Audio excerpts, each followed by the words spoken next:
आखिर किसने बनवाया था केदारनाथ धाम मंदिर? केदारनाथ मंदिर उत्तराखंड राज्य के रुद्रप्रयाग जिले में स्थित हिंदुओं का प्रसिद्ध मंदिर है। उत्तराखंड में हिमालय पर्वत की गोद में बसा केदारनाथ मंदिर 12 ज्योतिर्लिंगों में सम्मिलित होने के साथ साथ 4 धाम और पंच केदार में से भी एक है। यहाँ की प्रतिकूल जलवायु के कारण मंदिर अप्रैल से नवंबर माह में दर्शन के लिए खुलता है। सिर्फ देश से ही नहीं बल्कि विदेशों से भी हर साल लाखों की संख्या में श्रद्धालु श्री केदारनाथ धाम के लिए दर्शन के लिए आते हैं। लेकिन बहुत कम लोग ही जानते हैं कि इस प्राचीन और पवित्र तीर्थ स्थल का निर्माण किसने और कब करवाया था। नमस्कार दोस्तों, स्वागत है हमारे YouTube चैनल के स्टोरी टेलिंग पर। और अभी तक चैनल को सब्सक्राइब नहीं किया है तो प्लीज सब्सक्राइब कर लें। केदारनाथ मंदिर किसने बनवाया, इसका कोई ऐतिहासिक प्रमाण तो नहीं है, लेकिन 1000 वर्षों से केदारनाथ धाम एक महत्वपूर्ण स्थल रहा है। कहा जाता है इस मंदिर का निर्माण पांडवों ने पाप से मुक्त होने के लिए करवाया था। कुरुक्षेत्र की भूमि पर 18 दिन तक लड़े गए महाभारत के भीषण युद्ध के बारे में भला कौन नहीं जानता। इस युद्ध में सभी रिश्तों की बलि चढ़ गई थी, फिर चाहे गुरु शिष्य का रिश्ता हो, भाई भाई का या चाचा भतीजे का। 18 दिनों तक निरंतर यह युद्ध चलता रहा।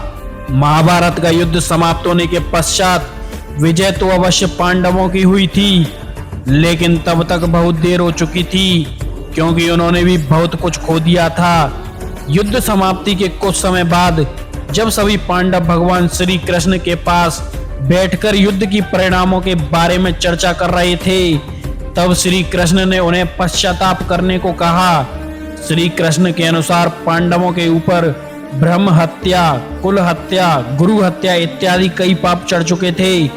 पांडवों ने पश्चाताप का उपाय पूछा तो श्री कृष्ण ने बताया कि उनके पापों की मुक्ति केवल भगवान शिव ही दे सकते हैं। इसके बाद सभी पांडव श्री कृष्ण की आज्ञा से भगवान शिव से मिलने के लिए काशी नगरी की ओर चले गए थे, लेकिन भगवान शिव उनके पापों की वजह से उनसे मिलना नहीं चाहते थे। भगवान शिव पांडवों द्वारा किए गए ब्रह्म हत्या की वजह से बहुत क्रोधित हो गए थे, इसीलिए वे पांडवों से बिना मिले वहां से चले गए। पांडवों ने काशी नगरी में भगवान शिव को हर जगह ढूंढा, लेकिन वे उन्हें नहीं मिले।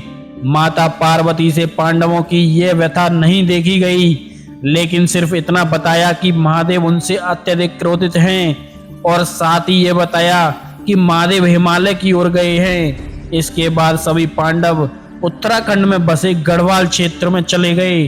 भगवान शिव भी यहीं आए थे। जब भगवान शिव ने पांडवों को अपने पीछे पीछे बढ़ते हुए देखा तो उन्होंने इसका एक उपाय निकाला। वहां पहाड़ों के बीच कई पशु घास के मैदान में चर रहे थे और भगवान शिव उन्हीं पशुओं के बीच गए और नंदी रूप अवतार ले लिया ताकि पांडव उन्हें पहचान ना पाएं। बहुत ढूंढने के बाद पांडवों को भगवान शिव नहीं मिले। फिर उन्हें आभास हुआ कि भगवान शिव इन्हीं पशुओं के झुंड में हो सकते हैं और महाबली भीम को एक उपाय सूझा और उन्होंने अपने दोनों पैरों को पहाड़ी के दोनों सिरों पर टिकाया और महादेव को ढूंढने के लिए सभी पशुओं को अपने पैरों के बीच से निकालना शुरू कर दिया, लेकिन एक बैल वहां स्थिर खड़ा रहा। यही भीम समझ गया कि यह बैल की महादेव का रूप है। महादेव को भी पता चल गया कि यहाँ भीम ने उन्हें पहचान लिया है। यह देखकर वह बैल रूपी अवतार के साथ धरती में समाने लगे। यह देखकर भीम तेजी से उनकी तरफ गया और बैल की पीठ अपने हाथों से जकड़ ली। इसकी वजह से वह पीठ वहीं रह गई और अन्य 4 भाग उत्तराखंड के 4 अन्य स्थलों पर निकले। आज इन्हीं 5 स्थलों को पंच केदार के नाम से भी जाना जाता है। इन्हें भगवान शिव के बैल रूपी अवतार की पीठ केदारनाथ, मुख रूपी रुद्रनाथ में, भुजाएं तुंगनाथ में, नाभि मध्य महेश्वर में व जटाएं कल्पेश्वर में प्रकट हुई थी। अब सवाल यह है कि केदारनाथ मंदिर किसने बनवाया व इसका क्या इतिहास रहा। तो चलिए आगे की कहानी जानते हैं। भीम के द्वारा भगवान शिव के बैल अवतार की पीठ पकड़े जाने के बाद वहीं पर रह गई। जब उन्हें बैल के बाकी 4 अंग अन्य अलग स्थानों पर प्रकट हुआ तब उन्होंने शिव की महिमा को समझ लिया इसके बाद पांडवों के द्वारा ही इन 5 जगहों पर शिवलिंग की स्थापना कर शिव मंदिर का निर्माण करवाया गया। इससे भगवान शिव सभी पांडवों से अत्यधिक प्रसन्न हुए और उन्हें सभी पापों से मुक्त कर दिया गया। हालांकि इसके बाद पांडवों के पोते जन्मे, जिन्होंने केदारनाथ मंदिर के निर्माण को और आगे बढ़ाया और यहाँ आम लोगों के पूजा करने की अनुमति प्रदान की गई। समय के साथ पांडवों के द्वारा बनाया गया यहाँ मंदिर जर्जर हो गया था। वह कई जगहों से क्षतिग्रस्त हो गया। फिर जब भारत की भूमि पर शंकराचार्य ने जन्म लिया, तब उनके द्वारा संपूर्ण भारत भूमि की पैदल यात्रा की गई। वे चारों दिशाओं में 4 धाम की स्थापना की गई। तब आदि शंकराचार्य ने इस मंदिर का पुनर्निर्माण करवाया, जिसे आज हम देखते हैं।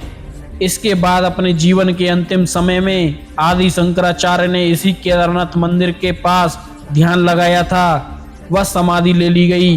इनकी समाधि आज भी केदारनाथ मंदिर के पास ही स्थित है। फिर 10वीं से 13वीं शताब्दी के बीच कई भारतीय राजाओं ने मंदिर का पुनर्निर्माण करवाया था, लेकिन कहा जाता है कि 13वीं शताब्दी के बाद केदारनाथ मंदिर विलुप्त हो गया था। केदारनाथ मंदिर केवल 2013 की प्राकृतिक आपदा ही नहीं झेली थी, बल्कि 400 वर्षों तक यहाँ मंदिर बर्फ से ढका रहा था और मंदिर पर आज भी बर्फ के निशान हैं। तो दोस्तों, यह थी केदारनाथ से जुड़ी इतिहास। आशा करता हूँ यह वीडियो आपको पसंद आई होगी। वीडियो पसंद आई है तो वीडियो को लाइक और चैनल को सब्सक्राइब करना ना भूलें। मिलते हैं नेक्स्ट वीडियो में, जब तक के लिए हर हर महादेव।